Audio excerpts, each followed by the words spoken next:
Hello everyone, this is Katarina. Thank you so much for stopping by. In this video I will be making a little bit more modern and I would say rather masculine Christmas card.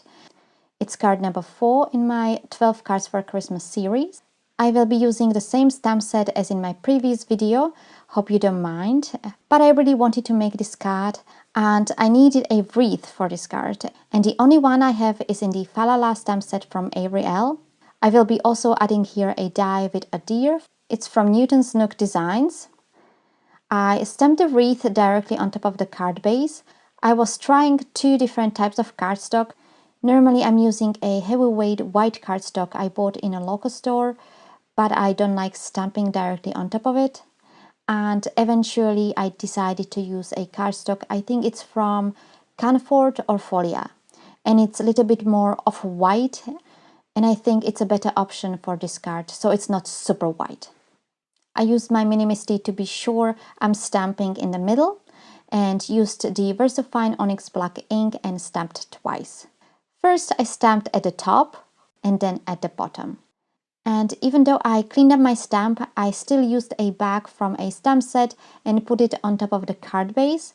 This way I could see where I'm putting the stamp, but I was sure that I will not make my card base dirty. Even though I had to still slightly reposition it after, having the bag there really helped. And remember when I said in my last video that this stamp set doesn't create a perfect circle? Now you can see what I meant. For the sentiment, I used the Most Wonderful stamp set from Clearly Besotted.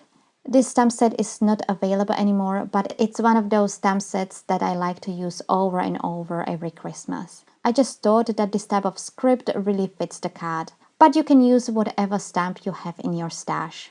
I also stamped the berries randomly along the wreath. I used the Royal Red dye ink from Hero Arts. This gives the card a little bit of color. Then I die cut the deer, once in black and once in white. I used a cardstock from Paper Mill Direct for this. I will be adhering them on top of each other, just to make it more steady, or how to call it. But first I heat embossed the one I die cut from the white cardstock. I dabbed the deer in the VersaFine ink, poured the embossing powder on top of it, and made sure that the powder covers the whole die cut. And the embossing powder is the Gold Platinum from WOW. I used my tweezers from Icky Success to hold the deer while I was heat embossing. Then I took my heat gun and melted the powder. I put the embossing powder back to the jar.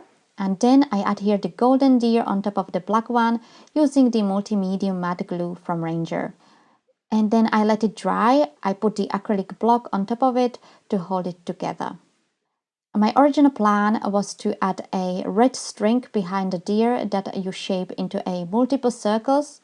But the string I had was too thin, so I decided to leave it out and just adhere the deer in the middle of the wreath using a foam tape, so it's a little bit raised. And that finishes the card. I decided not to add any sequins or any other embellishments as I thought the card is beautiful without it. Hope you guys have enjoyed this video. If you did, make sure you give this video a thumbs up, and if you are new to this channel, please hit the subscribe button. I will have the supplies listed in the video description below, and on my blog you will find also links to most of the products I used in this video. Thank you all so much for watching, and I will see you in my next video. Bye!